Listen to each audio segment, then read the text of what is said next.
या अल्लाह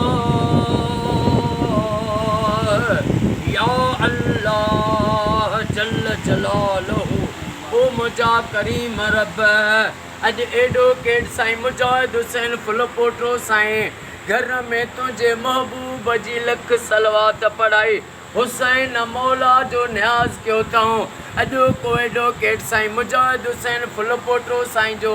ख़ैर पंहिंजी बारगाह में उहद उहद जबल जेॾो लिखण क़बूल फरमा अल्लाह नबी सरदार जो वास्तो थिए ऐं महबूब जे बचड़नि जो वास्तो थिए अम्मा सैयदा ज़ैनब जे सफ़र ऐं अम्मा मासूम बीबी सकीना जी यतीमी जो वास्तो थिए मुजाहिदनि साईं खे मूंखे असां सभिनी खे सिवाय ग़मे हुसैन जे बाक़ी दुनिया जे ग़मनि खां निजात निजात अता फरमा तूं मुंहिंजा मौला ए करीम मुजाहिदनि साईं खे साईं जे वालिदैन खे साईं जे भाइरनि खे सौटनि खे हाजी सनाउल्लाह साईं खे क़यामत ताईं आबाद फरमा मुजाहिदनि साईं जा शहज़ादा पढ़ाई में कामयाब थियनि इमाम हुसैन जो वास्तो थी वॾा ऑफिसर थियनि इहा दुआ क़बूल फरमा रब जेके मुजाहिदनि साईं जे दिलनि में जोश तमन्नाऊं आहिनि उहे पूरियूं फरमा साईं ग़ुलाम मोहम्मद सहल साईं जा बाबा अल्लाह वधायो भंड साईं जा बच्चा घर आबाद फरमा ओ मौला असां सभिनी जो अॼु बेड़ो था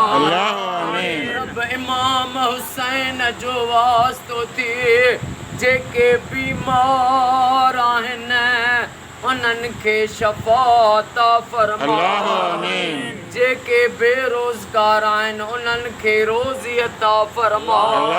जेके बे औलादी आहिनि उन्हनि खे औलाद अता फरमा रब अली असगर मासूम जो वास्तो थी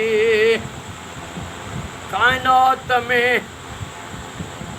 हिकु उहा भेण हुई हज़रत यूसुफ जी भेण जेका भाउ जे लाइ ॾाढो रुनी जनाबे दीना जंहिंजो नालो हुयो ॿी अम्मा सैयदा ज़ैनब हुसैन जे लाइ करबला खां कूफे खां शाम ताईं रुनी यूसुफ जी भेण खे भाउ त मिली वियो पर ज़ैनब जा प्यासा क़त्ल थिया त वरी न आया ओ मौला इमाम हुसैन जो ऐं अम्मा सैयदा ज़ैनब जो वास्तो थिए अॼु जंहिं मुजाहिद हुसैन साईं खे जंहिं मूंखे अॼु दुआ जे लाइ चयो उन्हनि सभिनी जा बेड़ा पार फरमा रब सॼी काइनात जे मोमिननि जूं सबीलूं न्याज़ अज़ादारियूं मजलिसूं न्याज़े हुसैन जेके बि बाना कनि सभिनी जो क़बूल फरमा सॼी दुनिया जे अज़ादारनि जी ज़ाहिरी ग़ैबी मदद फरमा इन्नल्लाह